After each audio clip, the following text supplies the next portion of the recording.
Bonjour, donc on se retrouve pour une nouvelle vidéo. Cette fois-ci, c'est une analyse d'action, l'action et la société Saint-Gobain.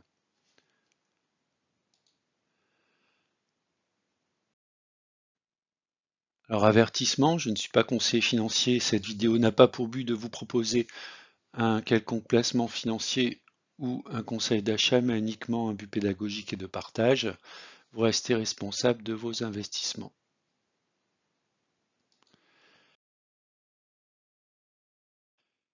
Alors la société Saint-Gobain, son nom exact, c'est la compagnie de Saint-Gobain. Donc c'est un leader mondial dans la fabrication et la commercialisation de matériaux de construction à destination des secteurs de la construction, la mobilité, la santé et l'industrie. Alors, on connaît bien Saint-Gobain au travers notamment de tout ce qui est vitrage, qui est une activité historique.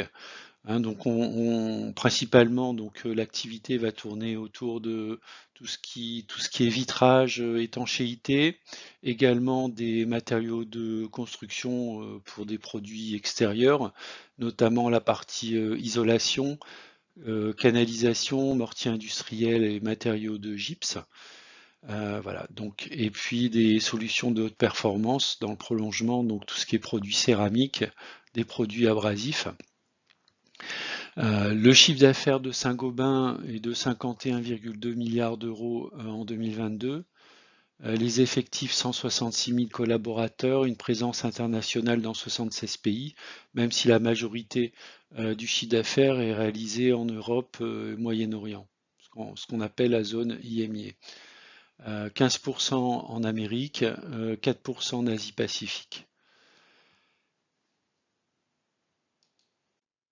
Alors, si on regarde rapidement les activités du groupe, donc trois entités, trois domaines principaux, la construction, la mobilité et l'industrie.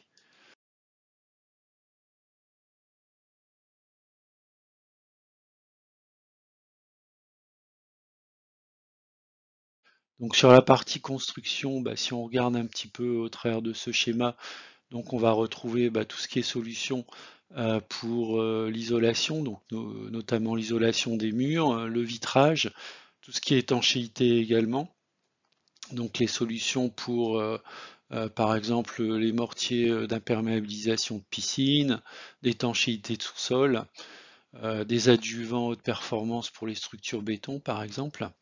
Donc ça c'est ce qu'on va retrouver en termes de produits de Saint-Gobain, notamment pour tout ce qui est chimie de la construction. Deuxième point, la mobilité. Bon ben là, ça va être tout ce qui est vitrage, étanchéité, alors que ce soit les voitures, les avions, les bus, les bateaux par exemple. On va retrouver également des produits à haute technologie, par exemple des joints pour tout ce qui est fusée, train par exemple. Voilà, donc on est sur une transversalité de mobilité. Le troisième point qui est un peu moins connu, l'industrie. Alors là, j'ai fait un petit focus sur la partie secteur médical. Donc Saint-Gobain, par exemple, fait des filtres, des tubes ou des systèmes d'injection sans aiguille, des filtres et bouchons pour tout ce qui est appareillage, par exemple de filtration. Également donc des filtres et des tubes pour tout ce qui est endoscopie, ophtalmologie, cardiologie. Et puis également des composants techniques en fait pour des appareils comme des glucomètres pour tout ce qui est traitement du diabète.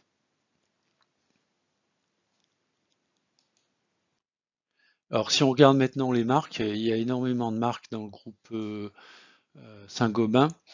Donc on va retrouver notamment une activité qui est assez forte, que je soupçonnais pas, on va dire, c'est tout ce qui est distribution, avec des leaders de la distribution comme la plateforme du bâtiment, Dispano par exemple, qui sont assez connus en France, et puis d'autres groupes plutôt en Angleterre par exemple, ou en Europe du Nord.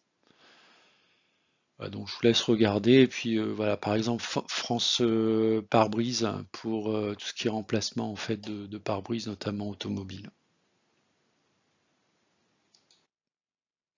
Alors la répartition au niveau du groupe, donc Plus de 450 millions d'euros sont dépensés chaque année en R&D, avec près de 900 projets de recherche, 400 brevets déposés chaque année, donc c'est une société, c'est un groupe innovant, 3700 personnes qui sont dans la R&D et 8 grands centres de recherche. Donc un produit sur 4 vendu par Saint-Gobain n'existait pas il y a 5 ans. Donc on est vraiment sur une société qui est dans l'innovation.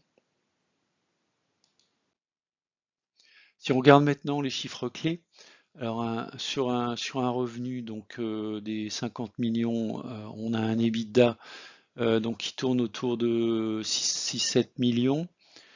Ensuite, si on regarde le free cash flow, donc on est à 2 milliards. Ouais, j'ai dit des millions, en fait c'est des milliards, donc on est autour de 2 milliards de free cash flow et une dette pour 8 milliards. Donc si on rapporte la dette au chiffre d'affaires, bon c'est tout à fait soutenable. Et si on ramène la dette au free cash flow, c'est également soutenable. Ce qui est intéressant de regarder, donc c'est en bas à droite, c'est la croissance sur 5 ans. On voit que la croissance de la dette, bon, elle n'est pas connue, mais elle est relativement contenue. Si on regarde par exemple une belle croissance du free cash flow, donc ce qui peut expliquer aussi sur les 5 dernières années une croissance sur tous les indicateurs du groupe Saint-Gobain, ce qui a un reflet direct en fait sur l'évolution de l'action. En termes de marge, donc on a une marge nette qui tourne autour des 6%, donc pour une activité industrielle, c'est pas mal du tout. Et puis en termes d'évolution des dividendes, on a une croissance sur les 3 dernières années de l'ordre de 25% par an. Et une croissance en fait sur le earning per share, donc de l'ordre de 8% sur les 3 ou 5 dernières années. Donc un dividende qui est versé à hauteur de 2 euros et un programme de rachat d'actions, ce qui font que si on regarde côté évolution long terme de l'action, donc c'est une action plutôt cyclique. On peut voir que par exemple le coefficient de corrélation à moins 0,10, ce qui signifie que elle colle relativement peu en fait à sa droite de régression. À noter néanmoins que sur les 20 dernières années, on a quand même une pente négative. Alors là, attention, hein, c'est sur les 20 dernières années et c'est dividendes non réinvestis. Donc sans doute que si on réinvestit le dividende, on aura une pente plutôt positive. On peut voir que historiquement, donc l'action a connu des hauts à 2 écarts types dans les années 2007-2008. Ensuite, on a connu entre les années 2009 et globalement 2015-2016, donc plutôt une évolution négative par rapport à sa droite de régression. Et puis depuis 2019, donc on voit une explosion en fait du cours de l'action, hein, puisqu'on est passé de moins 1 écart type à plus 1 écart type. Bon, je ne serais pas étonné que l'action continue sa progression dans les 2-3 années à venir. Et puis sans doute, il y aura un retour de cycle. Alors, si on regarde côté valeur, en fait, la valeur théorique sur la droite de régression est de 40 euros. L'action cote au moment où je tourne la vidéo à 53 euros. Donc on est largement au-dessus de sa valeur sur la droite de régression de l'ordre de 25%.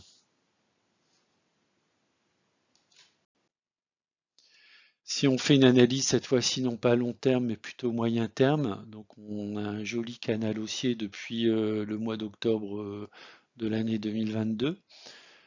Donc on voit que l'action est vraiment dans un trend following, donc dans ce canal haussier, qui se situe globalement sur la période en cours, à un plus bas qui est autour des 51 euros et un plus haut qui serait autour des 60 euros.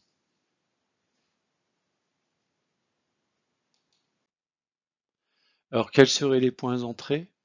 Donc on a une valeur théorique sur la droite de régression de 40 euros. On va dire si on est sur une logique plutôt court terme, eh bien on va attendre peut-être un retour autour des 52 euros si on veut entrer sur l'action pour une vente autour plutôt des 60 euros. Hein, donc on a à peu près une possibilité de plus-value de l'ordre de 15-20% tant qu'on reste dans ce canal ascendant sur un relativement court terme. Si on est plutôt sur le long terme, dans ce cas, on pourrait envisager de voir l'action monter à 2 sigma, donc on est bien autour des 60 euros. Néanmoins, si on sort du canal, on peut tout à fait retrouver donc la droite de régression, voire repartir sur des niveaux relativement bas de l'ordre de 30 euros en fait. Si on a un moins 1 sigma touché, puisqu'il a été touché plusieurs fois au cours des 20 dernières années. À titre personnel, je ne possède pas d'action Saint-Gobain. Voilà, je ne suis pas rentré sur Saint-Gobain au mois d'octobre dernier. Ça aurait été, je pense, le bon moment. Maintenant, si on veut jouer sur du très court terme, on pourrait jouer effectivement les extrêmes du canal ascendant tant que l'action reste au sein de ce canal.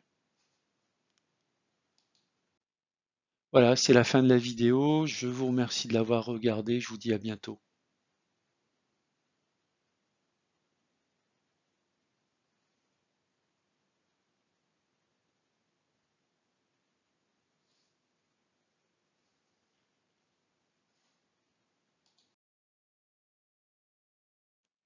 Voilà, c'est la fin de la vidéo. Je vous remercie de l'avoir regardé. N'hésitez pas, si vous êtes donc détenteur d'actions Wavestone, à indiquer si vous souhaitez combien vous en avez, éventuellement votre prix de revient, votre cible, comment vous voyez un petit peu cette action. Ou éventuellement, si vous avez d'autres actions similaires, donc dans le domaine du conseil, qui vous semble beaucoup plus approprié de détenir, notamment dans le cadre du PME, du PEA-PME. Je serais très intéressé d'avoir votre retour. Je vous dis à bientôt. Au revoir.